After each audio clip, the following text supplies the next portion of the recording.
बिस्मिल्लाहिर्रहमानिर्रहीम। अल्हम्दुलिल्लाहि कफ़ा व सलामुन अला इबादिहिल्लज़ीना इस्तफ़ा अम्मा बअद। फ़क़द क़ालल्लाहु तबारक व तआला फ़िल क़ुरआनिल मजीद वल फ़ुरक़ानिल हमीद। अऊज़ु बिल्लाहि मिनश शैतानिर रजीम। बिस्मिल्लाहिर्रहमानिर्रहीम। वअल्लम आदमल अस्माअ कुल्लहा सुम्मा अरदहुम अलल मलाइका फ़क़ाल अंबिऊनी बिअस्माइ हाउलाई इन कुंतुम सादिक़ीन। हज़रात गिरामी, आपका ये मदरसा तालीमुल इस्लाम जो आपकी बस्ती काटका में वाक़े है, ये मदरसा किसी बस्ती में, किसी महल्ले में, किसी शहर में, किसी इलाके में कायम हो जाना ये अल्लाह का बहुत बड़ा इनाम है। आपकी बस्ती का अब से तकरीबन 50 साल पहले का दौर वो भी मैंने देखा है। उस वक्त भी आपकी बस्ती में आना जाना रहता था। ये मौलाना अब्दुल समद साहब बहुत छोटे से बच्चे थे, 66 में ये तालीम हासिल करते थे और माशाअल्लाह बड़े ज़हीन थे। इनके वालिद भी उलमा से बड़ी मोहब्बत रखते थे और भी बच्चे थे इलाके के, काटके के, लेकिन अल्लाह तबारक व तआला ने इनको आपके लिए और आपकी बस्ती के लिए मुंतखब फरमाया कि इनको हाफिज बनाया, कारी बनाया और उसके साथ साथ इनको आलिम बा अमल बनाया। और अल्लाह ने फिर इन्हें ये तौफीक दी कि आपकी अपनी इस बस्ती के अंदर जो कुछ इन्होंने इल्म हासिल किया है, जो सीख कर के आए हैं अल्लाह का दीन, वो आपकी बस्ती के बच्चों को सिखाएं और इलाके के अंदर दीन की, कुरान की, दीनी तालीम की रूह फूकें। इस पर इनकी मुसलसल मेहनत चल रही है और ये मेहनत करते करते अब ये तकरीबन बुढ़ापे की चौखट पर आ गए हैं, लेकिन इनका काम और इनकी मेहनत आपके लिए वो बराबर जारी है। किसी बस्ती में आलिम का पैदा हो जाना, किसी हाफिज का पैदा हो जाना, किसी दीन के दाई का पैदा हो जाना, ये अल्लाह का बहुत बड़ा इनाम है। तो इन्होंने यहाँ मदरसा कायम किया। पहले भी एक मदरसा चल रहा था, वहाँ भी काम हो रहा था। अब ज़रूरत पड़ी तो इन्होंने यहाँ मदरसा कायम किया। वहाँ भी काम हो रहा है, यहाँ भी काम हो रहा है। तो ये मदारिस का कायम होना किसी बस्ती के अंदर ये अल्लाह का बहुत बड़ा इनाम है। और याद रखो, मैंने कुरान करीम की एक छोटी सी आयत आप हजरात के सामने तिलावत की है। अल्लाह तबारक व तआला ने इस इंसान को अशरफुल मखलूक़ात बनाया। तमाम मखलूक़ात में सबसे अफजल, सबसे अशरफ, सबसे आला, सबसे बाइज्जत अगर है अल्लाह की नज़र में तो ये इंसान है। लेकिन इस इंसान को अफजल और अशरफ जो बनाया गया है वो किस कमाल की बिना पर? सिर्फ इल्म की बुनियाद पर। अल्लाह ने हजरत आदम अलैहिस्सलातु वस्सलाम को सबसे पहले नंबर पर जबकि फरिश्तों ने हज़रत आदम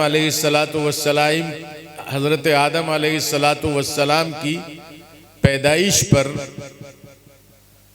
एक बात रखी थी कि अल्लाह आदम को पैदा करने की क्या ज़रूरत है, आपके जितने काम हैं हम कर रहे हैं, और अगर कोई नया काम और है आपका तो उसे भी हम करेंगे। लेकिन अल्लाह तबारक व तआला ने हज़रत आदम अलैहिस्सलाम की अज़मत को दिखाने के लिए कि आदम क्या चीज़ है और इसके पास क्या कमाल है और तुमसे कितना आला और अरफा है, अल्लाह तबारक व तआला ने हज़रत आदम अलैहिस्सलाम को अल्लाह फरमाते हैं वअल्लमा आदमल अस्माअ कुल्लहा, अल्लाह ने आदम अलैहिस्सलाम को इल्म सिखाया और इस इल्म सिखाने के उस्ताद अल्लाह खुद बने। अल्लाह मुअल्लिम, आदम अलैहिस्सलाम मुतअल्लिम। इल्म सिखाया और इल्म सिखाकर हज़रत आदम अलैहिस्सलाम को फरिश्तों के सामने जो पेश किया तो फरिश्ते मजबूर हो गए इस बात के इकरार करने पर कि आदम अलैहिस्सलाम को जो इज्जत और अज़मत है, आदम अलैहिस्सलाम के अंदर जो कमालात हैं वो हमारे अंदर नहीं हैं। इल्म की बिना पर ये इंसान को अज़मत मिली है। इमाम गज़ाली रहमतुल्लाह अलैह फरमाते हैं अल इंसानु अशरफु लिअजलिल इल्म, इंसान जो बाइज्जत है, अज़मत वाला है, अशरफ है, वो इल्म की वजह से है। ला लिअजलिल कुव्वा, ताकत की वजह से नहीं।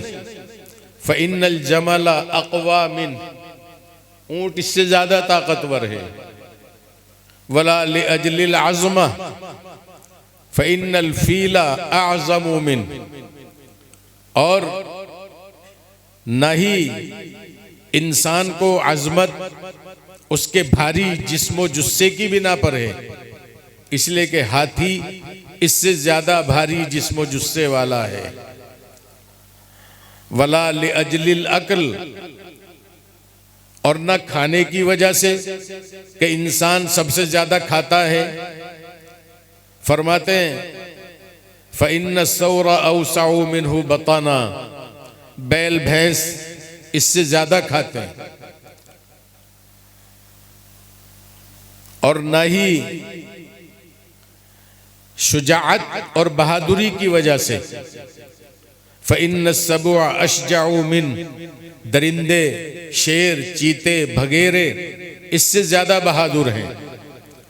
वला बिजिमाइन, और ना सेक्स की बुनियाद पर, इसलिए कि परिंदे, चिड़िए, मुर्गी, मुर्गे इसमें इससे ज्यादा ताकतवर हैं।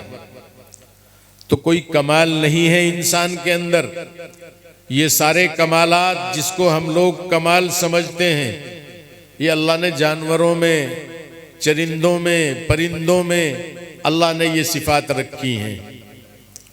फरमाया कि इंसान सिर्फ इल्म की वजह से आला और अरफा है, और इसको जो इज्जत मिली है इल्म की वजह से मिली है।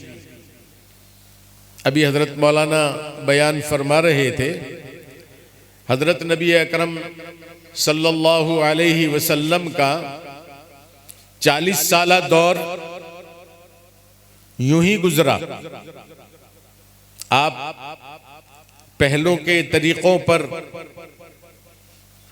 जो पहली उम्मतें गुजरी, पहले अंबिया गुजरे, उनके तरीकों पर अल्लाह की इबादत करते थे। लेकिन जब अल्लाह ने हुजूर पाक अलैहिस्सलातु वस्सलाम को अज़मत देने का इरादा फरमाया ऐसी अजमत कि आपसे ज्यादा अजमत वाला कोई नहीं होगा, क़यामत तक कोई नहीं होगा। तो अल्लाह तबारक व तआला ने हज़रत नबी अकरम सल्लल्लाहु अलैहि वसल्लम को गारे हिरा में, वहाँ आप तशरीफ़ ले जाते थे, कभी हफ्ते का, कभी 2 हफ्ते का, कभी महीने का खाने पीने का सामान ले जाकर अल्लाह की इबादत करते थे, चिल्ला कशी फरमाया करते थे। लेकिन जब आपको वो अज़मत वाली चीज़ मिली तो अज़मत वाली चीज़ देने के लिए अल्लाह तबारक व तआला ने हज़रत जिब्रील अलैहिस्सलातु वस्सलाम को भेजा। और हज़रत जिब्रील अलैहिस्सलातु वस्सलाम को जो पैगाम दिया गया वो पैगाम क्या था? इक़रा। सबसे पहला ये पैगाम आपको मिला, ए मोहम्मद सल्लल्लाहु अलैहि वसल्लम पढ़िए। आपने जवाब में फरमाया मा अना बिक़ारिइन। इस 40 साला दौर में हज़रत नबी अकरम सल्लल्लाहु अलैहि वसल्लम ने न कहीं पढ़ना सीखा, न लिखना सीखा। कहीं आपने अपने जानू खम नहीं किए किसी उस्ताद के सामने। आप नबी उम्मी आपका लक़ब है, अनपढ़ नबी। तो उस नबी को गार में बिठाकर अल्लाह का जब हुक्म आया तो सबसे पहला इक़रा, ए मोहम्मद पढ़िए। तो आपने फरमाया मा अना बिक़ारीन, मैं पढ़ा हुआ नहीं। हज़रत जिब्रील अलैहिस्सलातु वस्सलाम ने आपको उठाया, आपके सीने को अपने सीने से लगाया और इतनी जोर से भींचा कि आप फरमाते हैं मेरी पसलियां आवाज करने लगी उनके भींचने की वजह से। 3 मरतबा ये वाक़या हुआ और तीनों मरतबा आप यही जवाब देते रहे मा अना बिक़ारीन, मैं पढ़ा हुआ नहीं हूं। तीसरी बार के बाद अल्लाह की जो ये वही और पैगाम लेकर के आए थे हज़रत जिब्रील अलैहिस्सलातु वस्सलाम, आपकी ज़ुबान मुबारक पर अब ये कलिमात जारी हुए, इक़रा बिस्मि रब्बिकल्लज़ी खलक़, खलक़ल इंसान मिन अलक़, इक़रा व रब्बुकल अकरम अल्लज़ी अल्लम बिल क़लम। पढ़ना और लिखना दोनों चीज़ इस पहली वही में आपके ऊपर उतारी गई। पढ़ना भी है, लिखना भी है, दोनों काम करने हैं। अब इस वही आने के बाद जनाब नबी पाक अलैहिस्सलातु वस्सलाम को वो मकाम रिसालत आता हो गया कि आपसे बढ़कर न कोई नबी आया, न कोई रसूल आया, और आपके ऊपर नबूवत और रिसालत की तकमील भी कर दी गई कि अब आपके बाद कोई नबी भी नहीं आएगा, नबूवत और रिसालत अब मुकम्मल हो चुकी है। तो हुजूर पाक अलैहिस्सलातु वस्सलाम को जो रिसालत, जो सबसे आला और अरफा चीज़ है, वो इक़रा बिस्मि रब्बिकल्लज़ी खलक़, खलक़ल इंसान मिन अलक़, इक़रा व रब्बुकल अकरम अल्लज़ी अल्लम बिल क़लम। तो इसमें भी अल्लाह की तरफ से पढ़ने लिखने का हुक्म दिया। हज़रत नबी अकरम सल्लल्लाहु अलैहि वसल्लम ने मक्का मुकर्रमा में एक मदरसा कायम फरमाया। दारे अरकम के अंदर जो लोग ईमान लाते थे तो हुजूर पाक अलैहिस्सलातु वस्सलाम उनको वहाँ खुफिया तौर पर उस घर में भेज दिया करते थे और वहाँ इल्म सिखाने के लिए उस्ताद मुकर्रर किए गए थे। तो सहाबा उनके पास जाते थे, कुरान सीखते थे, इल्म सीखते थे। मदीना मुनव्वरा में जब तशरीफ़ ले गए तो हज़रत नबी अकरम सल्लल्लाहु अलैहि वसल्लम ने मस्जिद नबवी में मदरसा कायम फरमाया, जिसको सुफ़ा कहा जाता है। एक चबूतरा है, जो लोग हज और उम्रा करने गए हैं उन्होंने वो चबूतरा मस्जिद नबवी में देखा है। वो हुजूर पाक अलैहिस्सलाम का मदीने का मदरसा था। उसमें इल्म सीखने वाले बहुत बड़ी जमात सहाबा की अल्लाह के रसूल के दर पर पड़ी रहती थी, जिन्हें ना अपने खाने की फिक्र थी, न पीने की फिक्र थी, न पहनने की फिक्र थी। सहाबा किराम जिसके यहाँ जो चीज पैदा होती थी, किसी के यहाँ बकरियां हैं तो बकरियों का दूध, किसी के यहाँ ऊँटनियां हैं तो ऊँटनियों का दूध, किसी के यहाँ खजूर पैदा हो गए तो खजूर के खोशे, किसी के यहाँ गल्ला पैदा हो गया तो वो गल्ला, किसी के यहाँ अंगूर पैदा हो गए तो अंगूर के खोशे। वो इन तलबा के लिए जो हुजूर पाक अलैहिस्सलातु वस्सलाम के मदरसे के तालिब इल्म थे, इनके लिए वो खाने पीने का इंतज़ाम करते थे।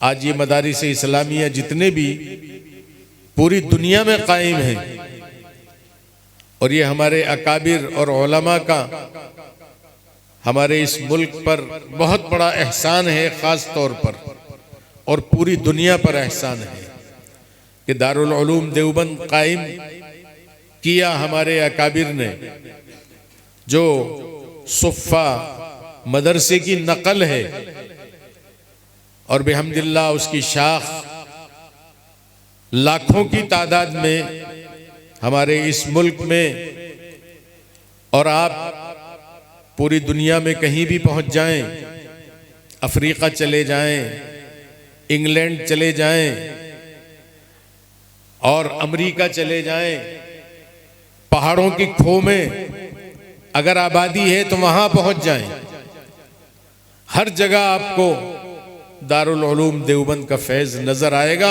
वहां कोई ना कोई अल्लाह का बंदा जो दारुल उलूम देवबंद से फारिग है, वो या दारुल उलूम देवबंद के किसी फारिग शुदा का शागिर्द है, वो वहां कुरान पाक की, दीन की तालीम की खिदमत अंजाम दे रहा है।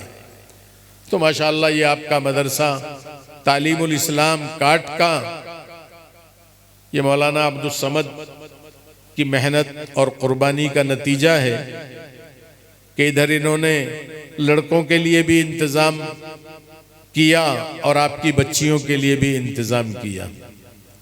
इन मदरसों की कदर फरमाएं और अपनी जान की, माल की कुर्बानी दें। आज हालात बहुत खतरनाक हैं उम्मत के सामने, पूरी दुनिया में और ख़ास तौर पर हमारे इस मुल्क में।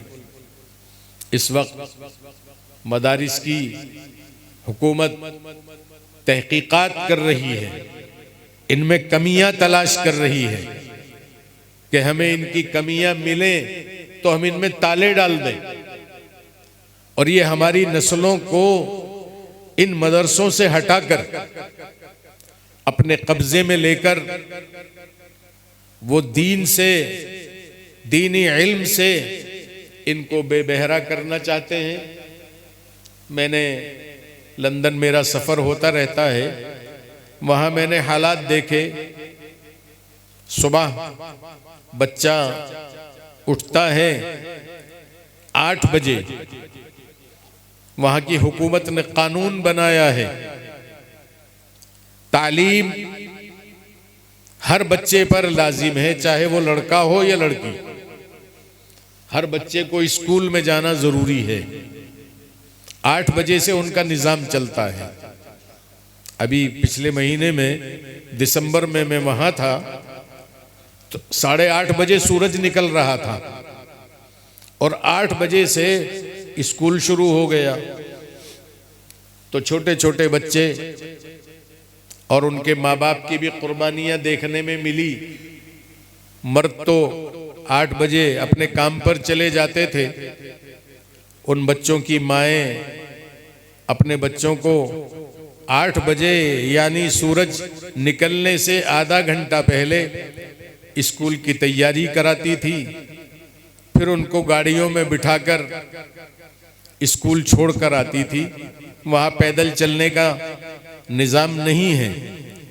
कोई आसपास में करीब में कोई मदरसा स्कूल हो तो वहाँ बच्चा चला जाता है, वरना आमतौर पर फासला होता है तो बगैर गाड़ियों के सफ़र नहीं होता, तो औरतें अपने बच्चों को वहाँ लेकर जाती हैं। 8 बजे से वो बच्चा स्कूल में रहता है, 3 बजे तक स्कूल की तालीम होती है, और स्कूल की तालीम में उन्होंने जो अपना कोर्स और अपना निसाब मुतय्यन किया है, बच्चा वो पढ़ता है। हर बच्चे पर लाजिम है, कोई बगैर तालीम के नहीं रहेगा। उसके बाद 3 बजे माँ अपने बच्चे को स्कूल से लाती है। अब उन्हें दीन भी सिखाना है, कुरान भी पढ़ाना है, दीन की तालीम भी देनी है। तो अब वहाँ लोगों ने इंतज़ाम किया कि 5 बजे से लेकर 7 बजे तक 2 घंटे हर मस्जिद में उन्होंने मकतब कायम किए। किसी मस्जिद में 10 उस्ताद पढ़ा रहे हैं, किसी में 20 पढ़ा रहे हैं, किसी में 5 पढ़ा रहे हैं। अब माँ अपने बच्चे को 3 बजे घर लाती है, खाना खिलाती है, फिर उसको मदरसे के लिए तैयार करती है। अब वो बच्चा 5 बजे मदरसे की तालीम के लिए मस्जिद में जाता है। अब मगरिब की नमाज दिसंबर के महीने में 4 बजे हो रही थी, और 5 बजे से मदरसा चलता है। तो बच्चा 3 बजे घर आया, खाना खाया, फिर मदरसा जाने की तैयारी की। तो मगरिब के 1 घंटे के बाद अब वो बच्चा मदरसे जा रहा है, माँ लेकर जा रही है। 2 घंटे 7 बजे तक वो बच्चा 3 का कुरान का इल्म सीखता है। और माशाअल्लाह इस 2 घंटे में इतनी बरकत है, वहाँ जो देखने में आया है, असातिज़ा भी बड़े शौक से पढ़ाते हैं कि वो बच्चा इतना अच्छा कुरान पढ़ता है। और इसी तरह से उर्दू, दीनियात, हदीसें, नमाज की अमली मश्क, दुआएं, वो बच्चों को खूब याद हो जाती हैं और उसकी मश्क करते हैं। उन्हीं में से बाज़ बच्चे वो भी हैं कि इस 2 घंटे में वो हिफ्ज़ कुरान भी कर रहे हैं। तो वहाँ का निज़ाम हमने ये देखा, किसी बच्चे को गली कूचे में गिल्ली डंडा खेलते हुए या मोबाइल हाथ में लेकर कहीं सड़क पर बैठे हुए कि उस पे वो लगा हुआ है, इतनी फुर्सत ही नहीं मिलती उन बच्चों को। लेकिन हमारे यहाँ का माहौल कितना बिगड़ा हुआ है, और हुकूमत इस मुल्क में यही निज़ाम लाना चाहती है कि आपके बच्चों को इन मदरसों से हटा दे और स्कूल में जाना लाजिम कर दे। ये तय हो चुका है, नई तालीमी पॉलिसी ये बनाई जा चुकी है कि हर बच्चा स्कूल जाएगा। और स्कूल का जो कोर्स उन्होंने बनाया है, पहले अब तक सेकुलर कोर्स था, यानी किसी मजहब की कोई किताब कोर्स में दाखिल नहीं थी, न इस्लामी कोई किताब, न हिंदू मजहब की कोई किताब, किसी मजहब की कोई किताब दाखिल नहीं थी। लेकिन इस वक्त जो निसाब तय हुआ है, वो हिंदू मजहब की किताबें स्कूलों के कोर्स में दाखिल की जा चुकी हैं। अब जब बच्चा स्कूल में जाएगा और जाना लाजिम होगा, तो वो राम, कृष्ण, शिवलिंग, ये सारी चीज़ें जो इनकी मजहबी चीज़ें हैं, वो बच्चा बहुत कम उम्र का 6 साल का जब जाएगा और उसके हाथ में वो किताब आएगी और ये सारी चीज़ें वो पढ़ेगा, तो बताओ वो बच्चा अपने ईमान से हाथ धोएगा कि नहीं धोएगा? और ये सारी जो उनके अकीदे की चीज़ें हैं वो इसके दिमाग में भर दी जाएंगी। अब हमें भी फिर सोचना पड़ेगा कि ये 3 बजे तक का वक्त तो इन्होंने ले लिया, अब हम इन बच्चों को दीन कैसे सिखाएं, कुरान कैसे सिखाएं? तो फिर वही निज़ाम आपको लाना पड़ेगा कि 2 घंटे में अपने बच्चों को दीन सिखाएं। लेकिन इस मुल्क के मुसलमानों से हमें उम्मीद नहीं है, उन्हें अपने बच्चों का कोई फिक्र नहीं। बच्चा गली कूचों में गाली देता हुआ फिर रहा है, हर वक्त उसके हाथ में मोबाइल है, मोबाइल में उल्टी सीधी हरकतें वो देख रहा है, फिर उसकी अमली मश्क कर रहा है। ये हालात आज हमारे मुसलमानों के हो गए हैं। तो इसलिए मेरे बुजुर्गों और दोस्तों, अपने इन मदरसों की कदर फरमा लो और अपने बच्चों को न लड़का न लड़की किसी को मत छोड़िए जो इन मदरसों में दाखिल होकर दीन का इल्म न सीखें। और अब इस वक्त तो हमारे बड़े हजरत मौलाना सैयद अरशद मदनी साहब दामत बरकातुहुम दारुल उलूम देवबंद, अभी मीटिंगें हुई पीछे, ये लोग तय कर चुके हैं और उलमा को ये दावत दे चुके हैं कि आप लोग अपने मदरसों के साथ स्कूल का निज़ाम भी कायम करो। आपके बच्चे स्कूल की तालीम अगर सीखें तो आपके मदरसे में जो स्कूल है वहीं पर वो सीखें, और स्कूल की तालीम का निज़ाम भी उम्दा हो। जैसे कुरान अच्छा पढ़ाने की मदरसे वाले फिक्र कर रहे हैं, तो अपने मदरसों में स्कूल का निज़ाम भी कायम करें, तो हमारे ये बच्चे इनके हाथों से बच सकते हैं, इनके कब्जे से बच सकते हैं। वरना अगर मदरसों में स्कूली निज़ाम न हुआ तो इन बच्चों को उनके स्कूलों में जाना लाजमी होगा। तो इसलिए मदरसे की तालीम के साथ साथ स्कूल का निज़ाम भी कायम करें। यहाँ चल रहा है स्कूल, मान्यता है, हाँ मान्यता कराइए, बगैर मान्यता के एतबार नहीं है, मान्यता भी कराएं और असातिज़ा अच्छे छांट कर रखें दुनियावी तालीम के लिए भी।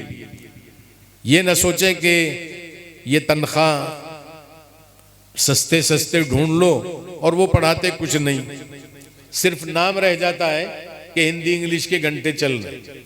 अच्छे काबिल असातिज़ा ढूंढें और उनको हिंदी इंग्लिश की तालीम भी इतनी मजबूत, मैथ की तालीम इतनी मजबूत, साइंस की तालीम इतनी मजबूत कि जब बच्चा इन हुकूमत के स्कूलों के मुकाबले में जाए तो आपके बच्चे उनसे फौकियत लिए हुए हों और उनसे हर एतबार से मुमताज हों।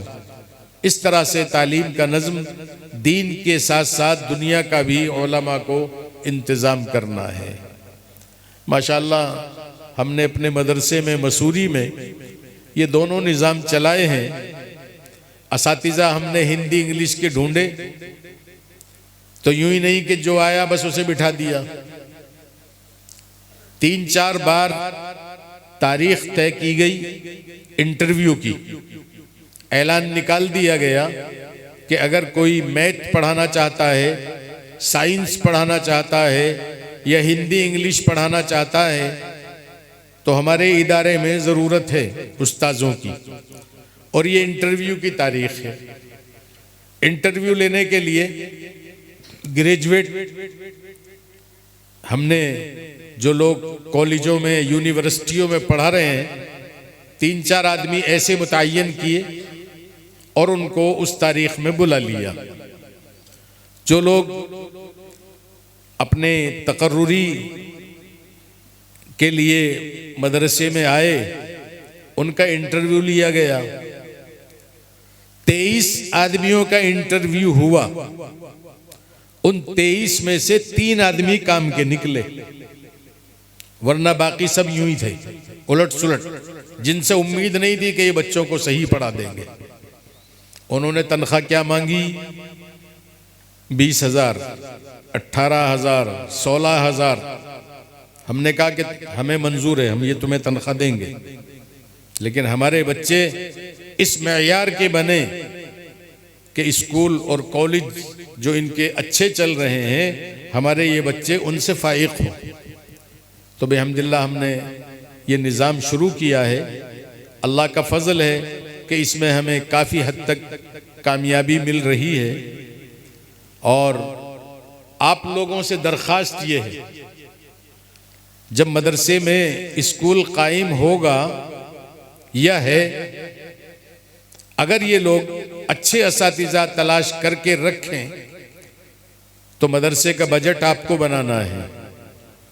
आप फीस स्कूल कॉलेजों में देते हैं, खूब देते हैं, खुल कर के देते हैं। अगर 4,000 रुपये महीना भी फीस हो, 5,000 रुपये महीना फीस हो, तो वहाँ देते हैं जा कर के।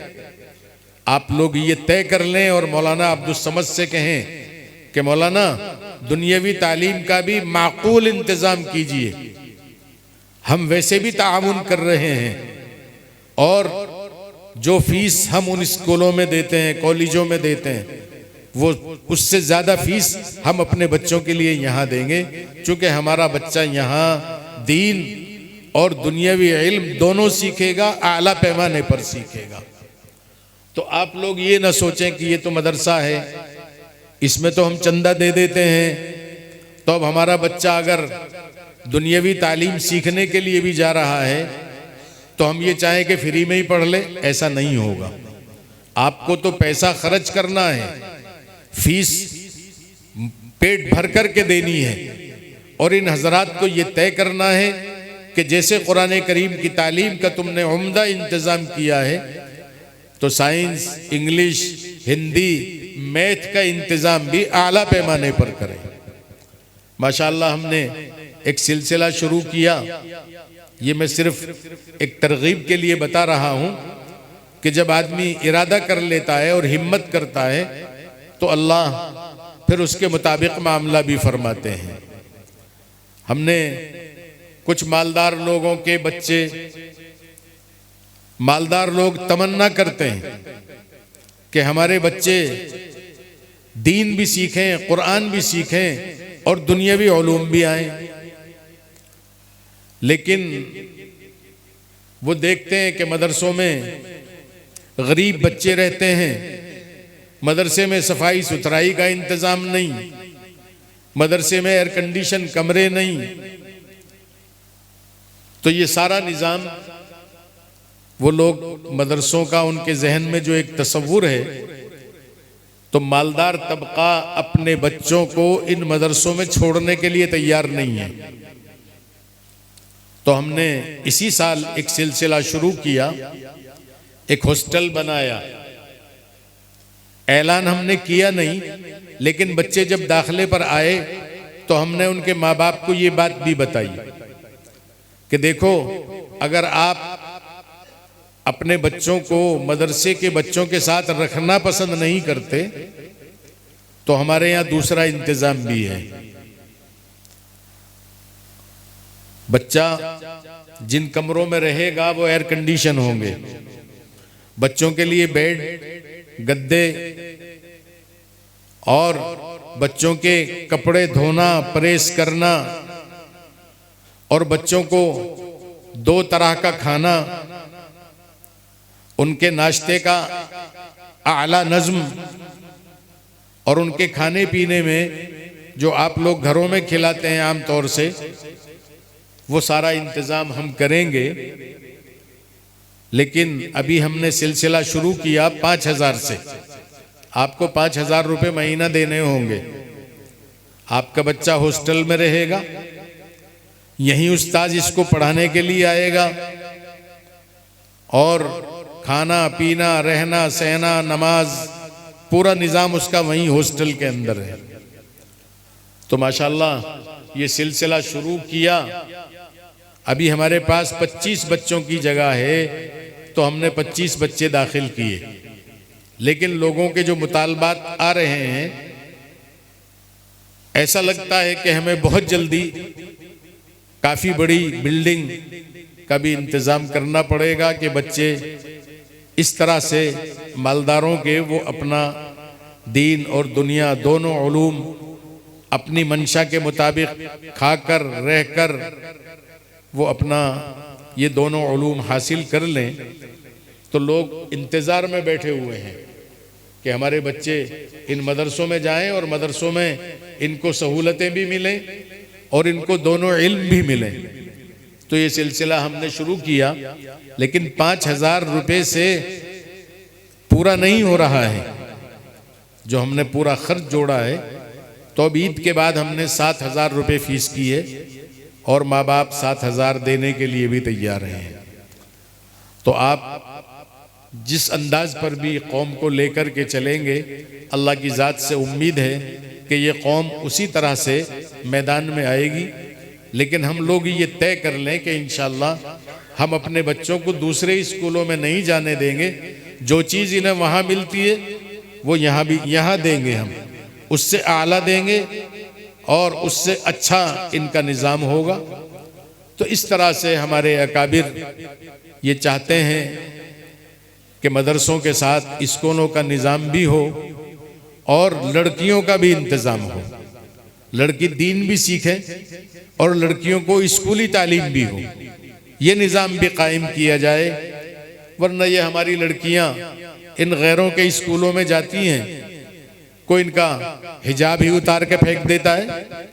गेट में लड़की दाखिल हुई, घर से तो निकली थी वो नकाब पहनकर, लेकिन स्कूल के गेट पर जाकर उसका नकाब उतरवा के पिटवा दिया कि स्कूल के अंदर आप नकाब के साथ नहीं जा सकती। इस पर बहुत हंगामे आपने सुने होंगे। और फिर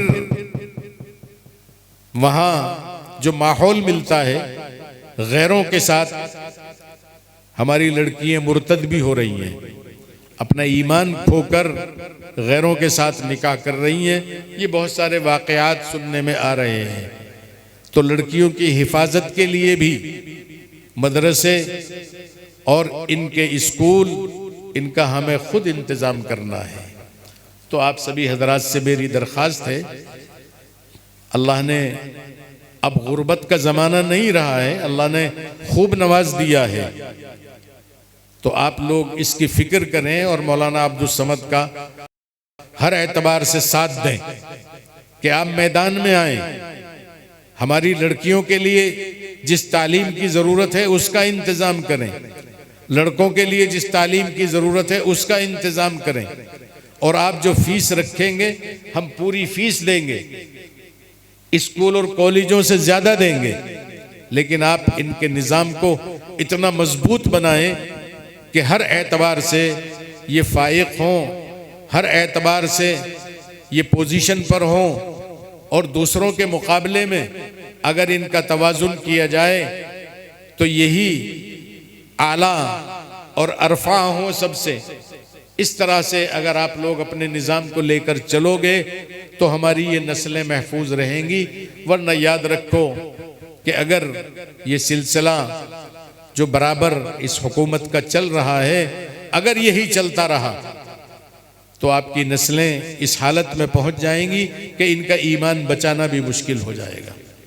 तो इसलिए इन मदरसों को अल्लाह की नेमत समझो और अल्लाह की नेमत समझकर इनकी कदर करें। और अब इनमें ये चीज़ और दाखिल कर लें, तनख्वाह का फिक्र ना करें, अच्छे अच्छे असातिज़ा ढूंढें, इंटरव्यू कराएं, जिस पर इत्मीनान हो जाए उसका तकर्रुर करें और फिर उसी तरह से उनकी तालीम का निज़ाम बनाएं, उनका निसाब बनाएं। हर 40वें दिन हम हिंदी, इंग्लिश और मैथ का फिर जायज़ा भी कराते हैं।